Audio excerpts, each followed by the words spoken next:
అందరికీ నమస్తే అండి. మన రాష్ట్రానికి భవిష్యత్తు ఆశాకిరణం అమరావతి రాజధాని. సో ఈ రాజధాని నిర్మాణం కూటమి ప్రభుత్వం వచ్చిన తర్వాత ఈ 7 నెలల తర్వాత ఇప్పుడిప్పుడే ఒక దశకు వచ్చింది. ఎందుకంటే ఇన్నాళ్ళు అది అసలు పనులు ఏ దశలో ఉన్నాయి, గత ప్రభుత్వం ఎక్కడెక్కడ ఎలా పనులు వదిలేసింది, సో ఆ పనులు మళ్ళీ ఎక్కడి నుంచి మొదలు పెట్టాలి, దానికి ఎంత నిధులు అవసరం అవుతాయి, సో దానికి నిధుల సమీకరణ ఎలా, అప్పు ఎంత తీసుకురావాలి, మన దగ్గర ఎంత ఉంది, ఇదంతా చూసుకొని ఒక ప్లానింగ్ సెట్ చేసేసరికి, ఒక ప్లాన్ ఆఫ్ యాక్షన్ రెడీ చేసేసరికి ఈ టైం అయింది. ఇప్పుడు టెండర్లకు వెళ్తున్నారు. టెండర్ల దశలో ఉన్నాయి ప్రస్తుతానికి. ఆల్మోస్ట్ కొన్ని టెండర్లు అయిపోయినాయి, కొన్ని టెండర్లను పిలుస్తున్నారు. దాదాపుగా 65,000 కోట్ల విలువైన పనులు చేస్తారు డిసెంబర్ 2027లోగా. ఇప్పటికే 33,000 కోట్ల విలువైన పనులకు టెండర్లు పిలిచారు. ఇప్పుడు మరో ఓవరాల్గా 42,000 కోట్ల విలువైన పనులు జరగబోతున్నాయి. ఇంకో 2 నెలల్లో అన్నీ కూడా ఆన్ ప్రాసెస్ ఉంటాయన్నమాట. అయితే అమరావతి రాజధాని నిర్మాణంలో అత్యంత కీలకమైనవి ఐకానిక్ టవర్లు. ఒక టవరు 50 ఫ్లోర్లు ఎత్తుంటుంది, మిగిలినవి 35 ఫ్లోర్లు 40 ఫ్లోర్లు ఎత్తుంటాయి. ఈ 5 టవర్లు కూడా అత్యంత కీలకం. ఒకటేమో నేరుగా అక్కడ టవర్ పైన హెలీప్యాడ్ కూడా ఉంటుంది. నేరుగా సీఎం గారు వచ్చి ఆ హెలికాప్టర్ దిగి అక్కడే దిగి వెళ్ళేలాగా CM camp office, CM office plus GAD tower అనమాట అది. సో అది దాదాపుగా 47 ప్లస్ జి అంటే 50 ఫ్లోర్లు అంటున్నారు ఆ పక్కన కూడా. సో ఈ ఐకానిక్ టవర్లే అమరావతికి అత్యంత కీలకం కాబోతున్నాయి. సో వీటి నిర్మాణానికి 2018లోనే అంచనాలు రూపొందిస్తే సుమారుగా 2,703 కోట్లు అని అప్పట్లో అంచనా వేశారు 2018లో.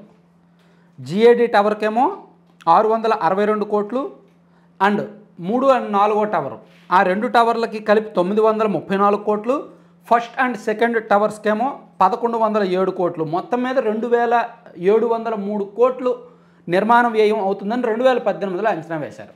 అయితే వాటిని జస్ట్ పునాదుల దశలోనే వదిలేశారు. 2018లో వాటి నిర్మాణం ప్రారంభించారు. పునాదుల దశలో ఉండగా కొత్త ప్రభుత్వం, అప్పట్లో వైసీపీ ప్రభుత్వం వచ్చింది, దాంతో నిర్మాణం ఆపేశారు. ఆపేయడంతో అక్కడ నీళ్లు చేరిపోయినాయి, విపరీతంగా నీళ్లు చేరిపోయి అదంతా కూడా చెరువుల్లా మారిపోయింది.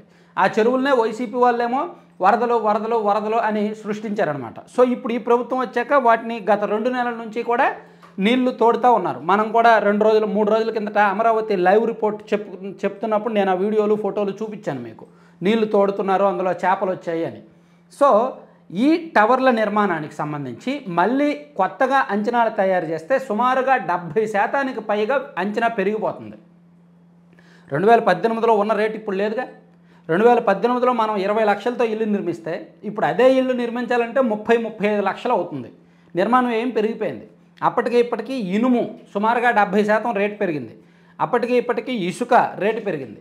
అప్పటికి ఇప్పటికీ సిమెంట్ కావచ్చు, నిర్మాణ సామాగ్రి మొత్తం పెరిగిపోయింది. అంతెందుకు కూలీలు అప్పుడు రోజుకు 400 ఇవ్వాలి, ఇప్పుడు రోజుకి 800 700 అలా ఇవ్వాలి.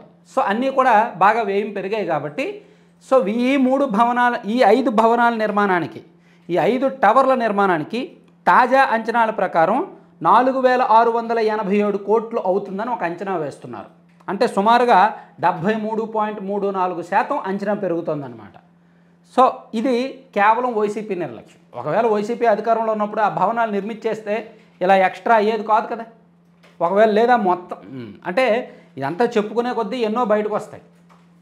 అయితే ఇది ఒక ఉదాహరణ మాత్రమే. సచివాలయం ఎంప్లాయీస్ కోసం ఒక అపార్ట్మెంట్ కట్టారు, దాన్ని 5 ఏళ్ళు కూడా వదిలేశారు. ఫ్యాన్లు దాదాపుగా మొత్తం అన్ని ఫ్లోర్లో కూడా ఫ్యాన్లు బిగించారు, లైట్లు బిగించారు, అవన్నీ పాడైపోయాయి. ఇప్పుడు వాటిని తీసి మళ్ళీ పెట్టడానికి, దాన్ని క్లీన్ చేయడానికి, మెయింటెనెన్స్ చేయడానికి, ఇరిగిపోయిన అద్దాలు మళ్ళీ పెట్టడానికి, డోర్లు మళ్ళీ పెట్టడానికి సుమారుగా ఒక 5 కోట్లు పెట్టాల్సి వస్తుంది. ఇది కూడా వేస్టే. అలాగే ఎమ్మెల్యే క్వార్టర్స్, ఎమ్మెల్సీల quarters, IAS quarters, IPS quarters అవి కూడా అంతే.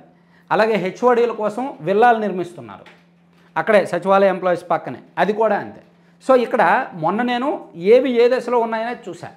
ఈరోజు వాటికి సంబంధించిన అంచనాలు ఎంత ఖర్చు అవుద్ది అనేది తెప్పించుకుంటే అప్పటికి ఇప్పటికీ 70% పైగా ఖర్చు పెరుగుతుందన్నమాట. సో ఇదంతా ఎవరి డబ్బులండి, ఎవరి సొమ్మండి?